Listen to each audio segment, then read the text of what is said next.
네, 여러분 안녕하십니까? 이번 시간은 이제 우리 그 14번부터 문제를 풀어보도록 하겠습니다. 14번 보시니까 이제 물가지수에 대한 설명 중 틀리게 설명한 것은 그랬습니다. 보기 1번 보니까 소비자 물가지수는 품목을 선정하여 조사한다라고 했는데요. 맞는 이야기입니다. 우리가 그래서 소비자 물가지수 같은 경우는 약 500여 개, 소비자들이 가장 많이 쓸 것 같은 그런 어떤 품목 약 500여 개를 갖다가 선정을 해가지고 소비자 물가 지수를 이제 도출합니다. 그 다음에 이제 2번 보니까 GDP 디플레이터는 실질적으로 모든 재화의 가격 변화를 반영한다라고 했습니다.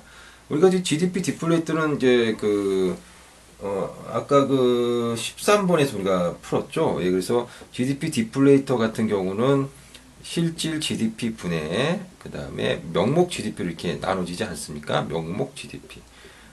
근데 어쨌든 GDP에 우리가 정의를 보게 되면 한 국가 내에서 생산된 모든 최종 생산물. 그러니까 모든 최종 생산물이니까 최종 생산물이라면 다 들어간다는 겁니다. 자, 그래서 이 GDP 어떤 정의가 그렇기 때문에 이런 GDP를 이용해 가지고 물가 지수를 구한 GDP 디플레이터는 모든 재화의 가격 변화가 반영이 될 수밖에 없겠죠. 그래서 2번도 맞는 이야기입니다. 자, 3번. 소비자 물가 지수는 조사 대상 품목에 대해 가중치를 부여하여 조사합니다. 그렇습니다. 그래서 이제 500여 개를 선정한다고 했고요. 그 중에서 좀 더 중요하다고 생각되는 것은 가중치를 더 많이 두는 거죠. 예. 그래서 뭐 예를 들어 쌀 같은 경우는 가중치를 많이 두겠죠. 예. 그 다음에 뭐 예를 들어서 동물병원비라든가 뭐 이런 것들은 아무래도 쌀보다는 가중치가 낮겠죠. 자, 그 다음에 4번 볼게요. GDP 디플레이터는 현재의 가격 변화를 즉각적으로 반영한다 라고 했는데 이건 4번이 틀렸습니다. 왜냐하면 우리가 또 GDP의 정의를 보면 알 수 있습니다. GDP는 한 국가 내에서 생산된 모든 최종 생산물의 어떤 시장 가치 합인데 이 한 국가 내에서 생산된 그러니까 생산되긴 생산됐지만 어떤 거냐면 일정 기간 내에 생산됩니다. 그래서 일정 기간 내에 한 국가에서 생산된 모든 최종 생산물입니다. 그래서 일정 기간이라고 했기 때문에 일정 기간은 대개 이제 GDP를 구할 때는 대개 이제 1년이지 않습니까? 그래서 1년 그러니까 2016년도 GDP를 구하려면 2017년이 돼야만 알 수가 있다는 겁니다. 그러다 보니까는 GDP를 이용해 가지고 물가 지수를 구하는 GDP 디플레이터는 아무래도 즉각적으로 물가 수준을 반영하기는 어렵겠죠. 소비자 물가 지수 같은 경우는 한 달에 한 번씩 나오잖아요. 근데 GDP 디플레이터는 그렇지는 못한다라는 거죠. 자, 그래서 4번이 이제 틀렸고요. 그 다음에 이제 15번 보겠습니다. 물가 지수와 관련된 내용 중 틀린 것은 자, 1번 보시면 소비자 물가 지수와 체감 물가는 상당한 차이가 있다. 이게 좀 문구가 조금 거기서 이제 상당한이란 말 좀 뺐으면 좋겠습니다. 예. 여기서 물론 뭐 상당한 차이가 있을 수도 있지만 또 아닐 수도 있는데 맞는 이야기는 바로 이제 차이가 있는 건 사실입니다. 예.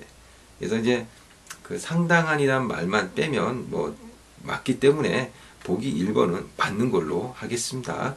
그래서 어쨌든 체감 물가고 그 다음에 실제 물가 지수하고 차이가 있게 마련입니다.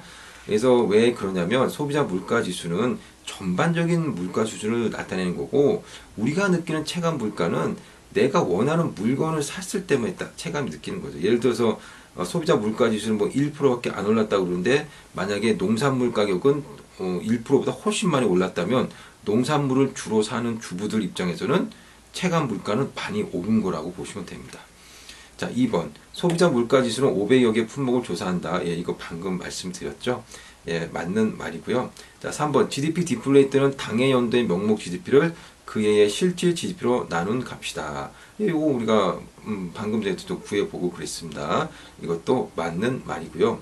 자, 4번. 소비자 물가 지수는 해마다 다른 가중치를 적용하며 또한 조사 품목도 매년 조정된다라고 했는데 그렇지 않고요. 이 조사 품목 같은 경우는 5년에 한 번씩 이제 조정이 됩니다. 5년에 한 번씩 조정이 됩니다. 이거 갖다 좀 기간을 단축시키려고 하고 있는데 아직까지는 안 된 걸로 알고 있습니다. 자, 16번. 한 국가 안에서 생산되는 재화가 1년에 흑성냉면 한 개와 그의 원료밖에 없다고 한다. 흑성냉면은 500원에 판매되고 원료가격은 200원. 그러면 국내 총생산 얼마냐? 여러분 국내 총생산 같은 경우는 일단은 그 최종 생산물의 가격이기 때문에 최종 생산물은 바로 흑성 냉면 500원이잖아요. 따라서 GDP는 500원인 것을 우리가 쉽게 알 수가 있고요. 또 다르게 구하려면 이제 부가가치들의 합이라고 볼 수가 있습니다. 농부는 아무것도 없는 데서 그 메밀을 갖다가 재배를 해가지고요 200원 원료가 이제 200원이라고 200원에 이제 팔았습니다. 그럼 200원에 산 이 냉면 가게는요 이걸 또 500원에 팔았겠죠. 자 그러니까 농부는 아무것도 없는 데서 200원에 올렸으니까 부가치는 200, 200원에서 500이 됐으니까 부가치는 300. 따라서 200하고 300 부가치를 합을 더하니까 이것도 역시 500이 되는 겁니다. 그래서 최종 생산물의 가격이나 혹은 부가가치 합으로 우리가 GDP를 구하시면 되겠습니다. 자, 17번. 1인당 GNI는 국민 개개인이 평균적으로 얼마나 벌었는가를 알기 위한 지표이다 라고 했습니다. 그래서 뭐 1인당 GNI가 어떻게 되겠는가 라고 이렇게 뭐 이야기 했는데요. 자, 한번 예를 한번 들어보도록 하겠습니다. 자, 일단 먼저 GNI는 뭐 우리가 GNI가 만약에 그 1억이라고 합시다. 1억. 근데 1억이 있는데 만약에 국민 총 수가 10명이라고 합시다. 그럼 1인당 GNI는 얼마입니까? 1인당 GNI는 1000만 원이 됩니다. 그래서 이게 바로 1인당 GNI가 되는 거고요.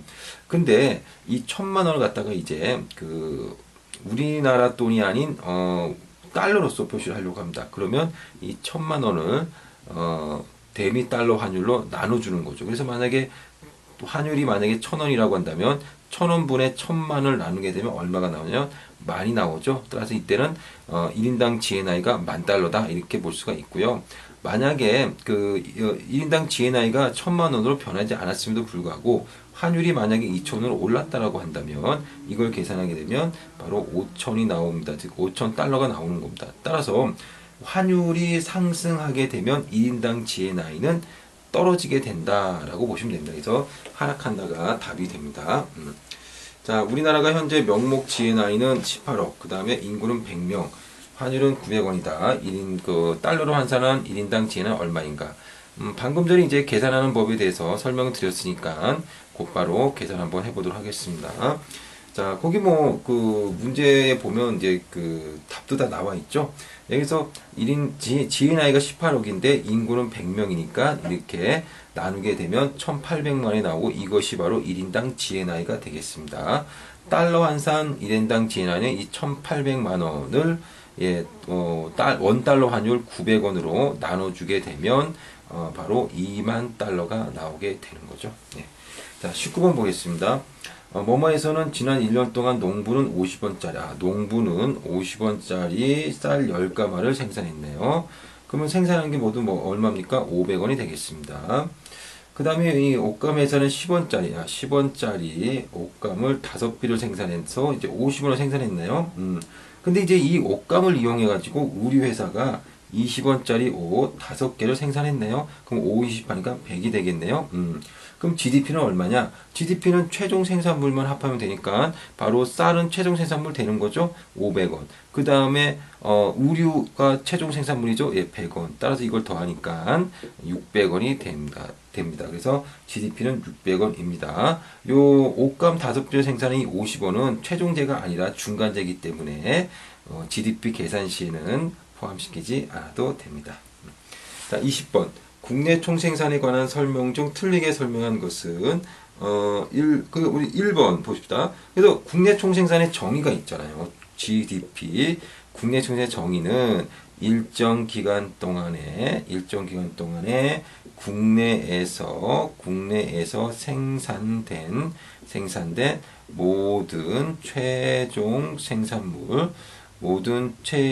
생산물의 시장 가치 합 무게 바로 GDP라고 보시면 되겠습니다. 그래서 일정 기간은 언제나 바로 1년 정도를 이야기하는 거고요. 그 다음에 국내에서라고 하는 것은 우리나라에서 외국인이든 우리나라 사람이든 생산한 것을 다 합한 겁니다. 생산된이라고 하는 것은 올해 생산된 그 해에 생산된 이란 말이고 최종 생산물을 모두 합하는 겁니다. 예, 그것이 시장에서 거래된 가치를 갖다가 다 합하면 되는 거죠. 그래서 20번을 우리가 읽어보시게 되면요. 그 보기 1번이 이제 좀 틀리게 설명한 겁니다. 1년 중에 발생한 모든 소득을 포함한다라고 한 건데, 여기서는 이제 여기 말에 모든이라는 그 표현이 여기 나오는데, 여기서는 이제 모든 최종 생산물을 포함한다 이렇게 생각을 하셔야 됩니다. 그래서 이거 일정 기간을 갖다 설명한 것은 아니라고 보시면 되겠습니다. 그 다음에 이제 보기 3번도 보면 최종 생산물이 부가치만을 합한다는 의미다라고 했는데요. 그러니까 최종 생산물로 GDP를 계산한다든가 혹은 아니면은 부가가치들의 합을 계산하면 되는 겁니다. 결과는 다 똑같습니다. 그래서 3번도 이제 맞게 설명한 거라고 볼 수가 있겠습니다. 자, 그 다음에 21번 보겠습니다. 국민소득 3면 등가의 법칙이란 무엇입니까? 우리 국민소득 3면 등가의 법칙은요, 바로 총소득은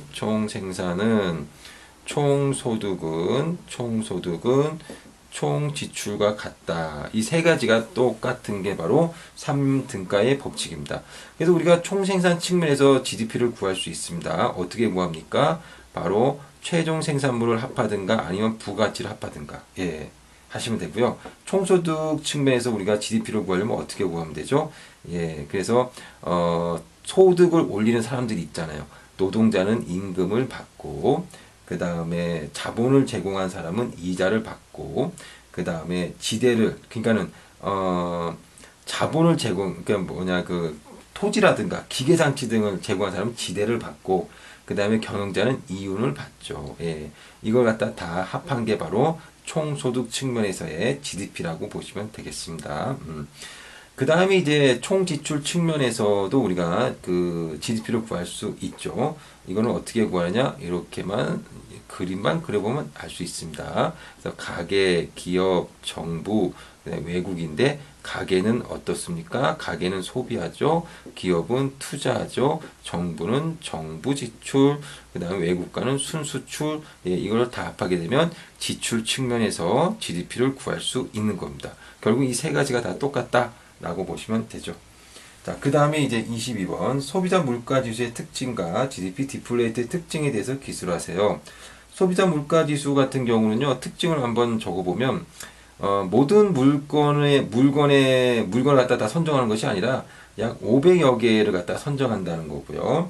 그 다음에 한 달에 한 번씩 조사를 한다는 거. 그 다음에 가중치를 갖다가 준다는 거. 모든 품목을 다 똑같은 가중치를 두는 것이 아니라 좀 더 중요하고 많이 소비되는 물건은 가중치를 더 많이 주겠죠. 그 다음에 이 500여 개의 품목이 5년에 한 번씩 이제 좀 변경이 된다는 거. 요런 것들이 이제 특징이라고 보시면 되고요.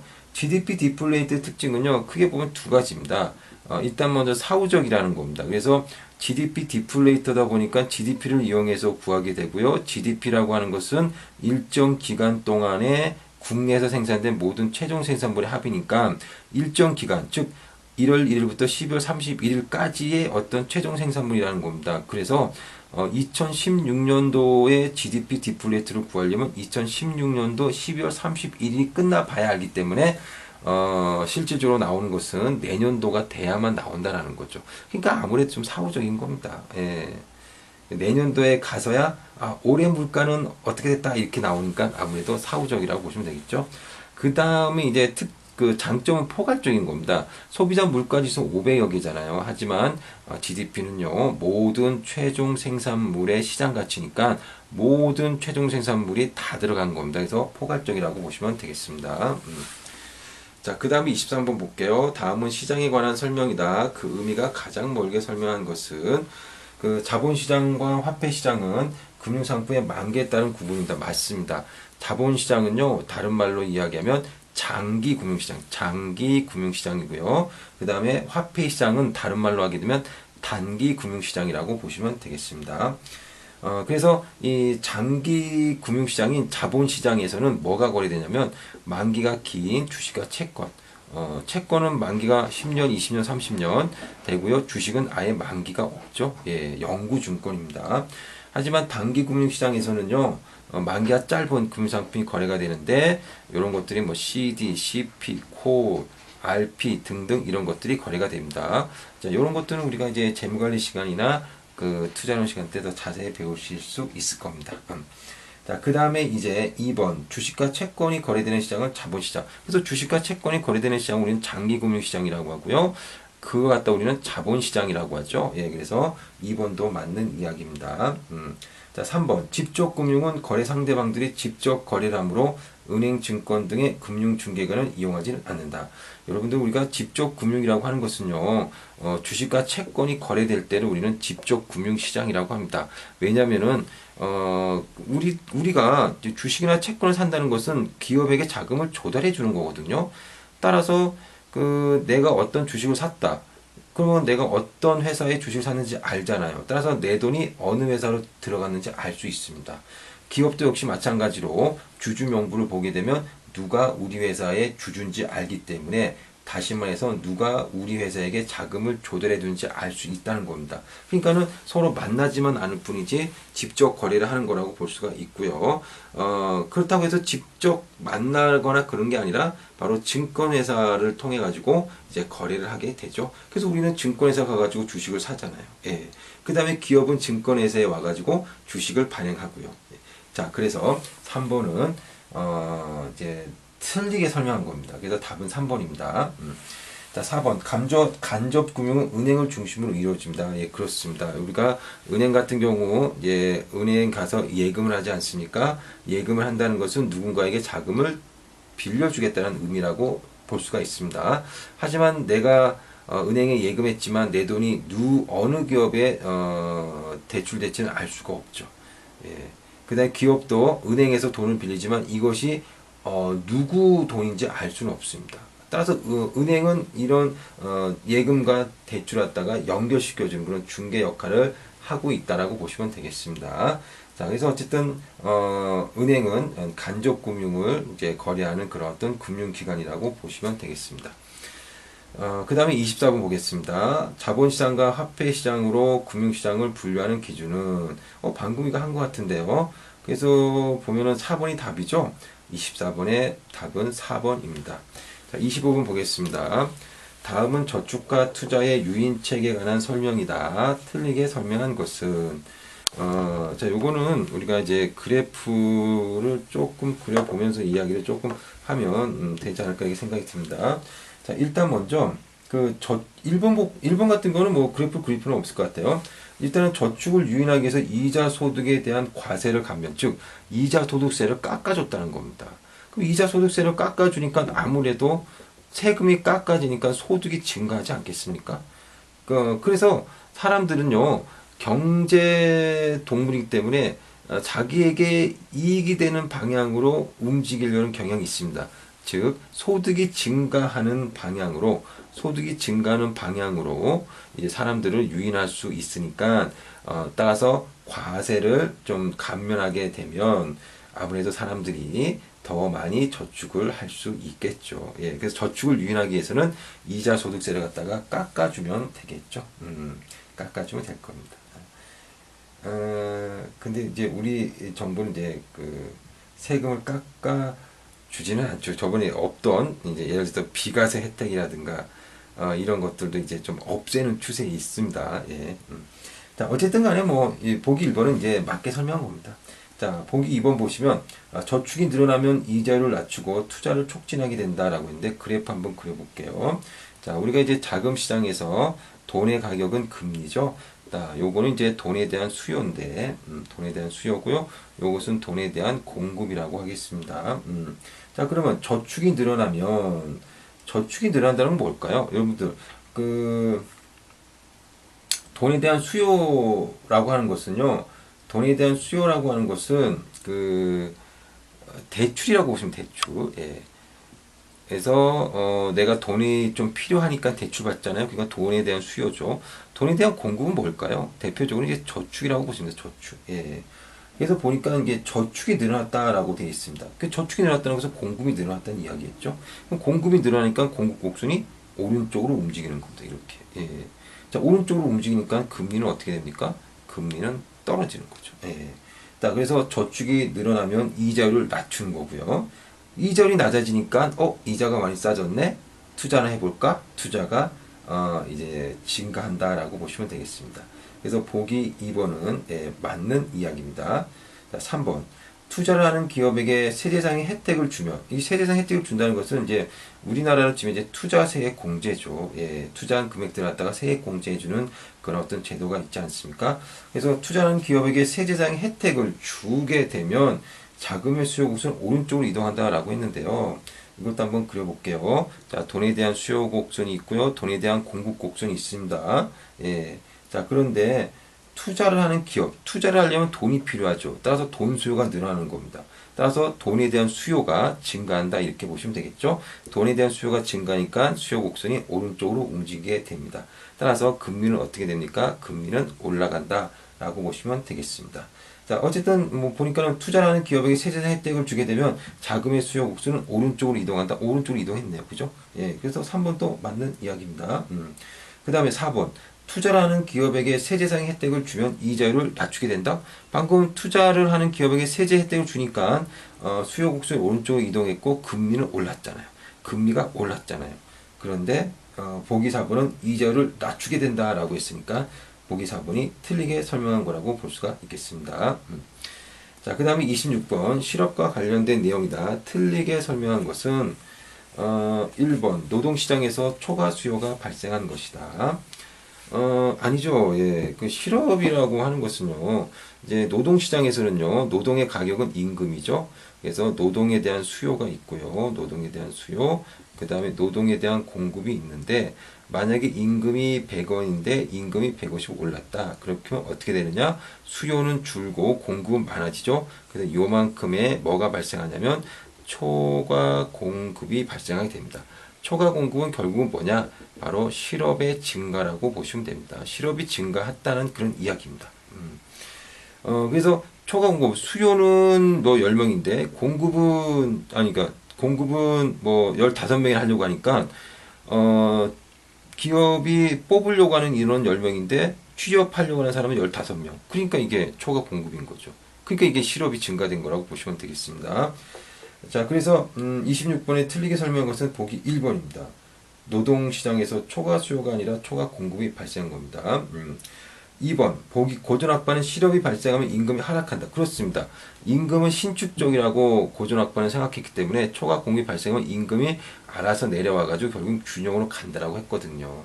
2번 맞는 말이고요. 3번 학생의 경우 실업자에 포함이 안 돼. 그렇죠. 실업자 포함이 안 되죠. 또한 경제활동 인구에도 포함이 안 됩니다. 학생은 그렇습니다. 예. 자, 4번 자발적 실업자는 경제활동 인구에 포함되지 않는다. 맞습니다. 그래서 그 경제활동 인구라고 하는 것은요, 예, 아까 말씀드렸듯이 15세에서 64세 사이의 인구를 말하는 거고, 이 중에서 빠지는 사람들이 있는데 학생 빠지고요, 전업주부 빠지고요, 그 다음에 장기적으로 입원 환자, 뭐 요양 환자 빠지고요, 군인 빠지고요, 그 다음에 또 누가 빠지냐면 자발적 실업자, 예, 자발적 실업자 빠집니다. 예. 그래서 취업을 하려고 막 원서도 내고 이래야만 실업자로 이제 분류가 되지, 만약에 취업하는 것을 포기하고 그냥 아무 일도 안 한다, 아무것도 안 한다, 취업 활동을 안 한다 그러면은 이 사람은 자발적 실업자로서 경제활동 인구에 포함되지 않습니다. 예. 자, 그 다음에 27번. 다음은 한국은행에서의 회의 내용이다. 틀리게 말한 사람은 누구인가? 1번 총재. 아무래도 경기가 침체 상태이니 국채를 매입해야 되지 않느냐 이랬는데, 우리가 이제 국채를 매입하게 되면요, 통화량이 증가하겠죠? 예, 통화량이 증가합니다. 그래서 한국은행이 시중은행부터 국채를 매입하면서 돈을 줄 거 아닙니까? 시중은행에게. 그러니까 통화량이 증가하는 거죠. 통화량이 증가하니까 금리가 하락되는 겁니다. 예. 금리가 하락되면 아무래도 투자도 많이 이제 활성화될 것이고, 따라서 경기 활성에 도움이 되겠죠. 총재는 맞게 이야기했고요. 그 다음에 김이사는 뭐라고 했냐면 재할인율을 높이는 것이 도움이 된다라고 했는데, 우리가 이제 재할인율은요, 한국은행과 시중은행 간에 자금거래 시 적용되는 금리입니다. 따라서 금리가 올랐다는 뜻입니다. 그래서 재할인율이 오르게 된다면 아무래도 그 시중은행이 한국은행부터 대출해 가는 금액이 적어지니까 통화량이 감소하게 됩니다. 통화량이 감소하니까 금리가 상승하게 되고, 예, 경기 활성화에는 조금 부정적인 영향을 미칠 수 있겠죠. 자, 그 다음에 3번. 박 부장 보게 되면요, 아무래도 외환시장에서 달러를 사들이는 것이 침체된 걸 살릴 수 있을 거다 이렇게 얘기했는데요. 달러를 사들인다고 칩시다. 달러를 갖다가 계속 매수를 한다 칩시다. 그러면 여러분들 주식을 사게 되면 주가가 오르죠. 달러도 사게 되면 달러 가치가 오릅니다. 그래서 달러 강세가 되는 겁니다. 달러 강세. 자, 달러가 강세된다는 이야기는 다른 말로 하면 뭡니까? 환율 상승이죠. 예, 환율 상승입니다. 자, 그래서 그러니까 환율 상승, 우리가 이제 그 1달러에 1,000원이 1달러에 2,000원으로 됐다라고 한다. 이걸 우리가 환율 상승이라고 하는데, 달러 가치가 오른 거죠. 옛날에 1달러에 1,000원이었던 것이 1달러에 2,000원 됐으니까 달러가 올랐잖아요. 그게 바로 환율 상승입니다. 예. 그래서 환율이 상승되면 어떤 일이 발생하느냐? 환율이 상승하니까 이제 수출이 증가합니다. 수출이 증가합니다. 자, 그래서 수출이 증가하게 되면 아무래도 우리는 수출로 먹고 사는 나라니까 아무래도 경기가 좋아질 가능성이 있겠죠. 수출이 왜 증가하느냐? 환율이 상승하면 우리가 이제 물건을 수출하고 달러를 받습니다. 달러를 받으면 옛날에는 1,000원을 받았지만 지금은 똑같은 물건 수출하고 똑같이 1달러를 받아도 이제는 2,000원을 받게 되잖아요. 그러니까 아무래도 가격 경쟁이 생기는 거죠. 그러니까 수출이 증가할 수 있다 이렇게 보시면 되겠습니다. 그 다음에 이 팀장을 볼게요. 달러를 사들인다면 주식시장에서 외국인들이 우리나라를 떠날 텐데 그때는 어떡합니까? 예.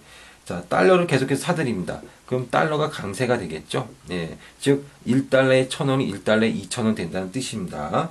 환율이 상승된다는 뜻인데, 자, 그렇다면 외국인 입장에서는요, 별로 좋지 않습니다. 왜냐하면, 자, 우리나라에서 주식을 투자한 사람이 있습니다. 자, 그래서 주식을 투자했는데, 주식을 팔고 나니까 1,000원을 받았어요. 그래서 1,000원 가지고 자기네 나라로 가려면 환전하겠죠? 환전했더니 1달러를 주더라고요. 자, 그랬었는데, 이제 환율이 올랐어요. 1달러에 2,000원으로. 그래서, 옛날처럼 똑같이 뭐 주식 팔아가지고 1,000원을 받아가지고 이제 1,000원 받아가지고 환전하려고 은행에 갔더니 1,000원을 내미니까 0.5달러밖에 안 된다는 거죠. 1달러를 받고 싶으면 2,000원을 가져오라는 얘기입니다. 그만큼 원화 가치가 떨어진 겁니다. 따라서 우리나라에 주식 투자하고 있는 외국인 입장에서는 환율 상승이 그렇게 반갑지만 않겠죠. 예. 자, 그래서 이제 달러로 사들인다면 환율이 상승되고 그래서 외국인들이 손실을 갖다가 안 입기 위해서 우리나라를 떠날 수도 있다 이렇게 이야기한 겁니다. 맞는 이야기라고 보시면 되겠습니다. 예. 자, 우리 27번까지 풀고요. 예, 28번부터는 다음 강의에서 또 하도록 하겠습니다. 예, 여러분 수고하셨습니다.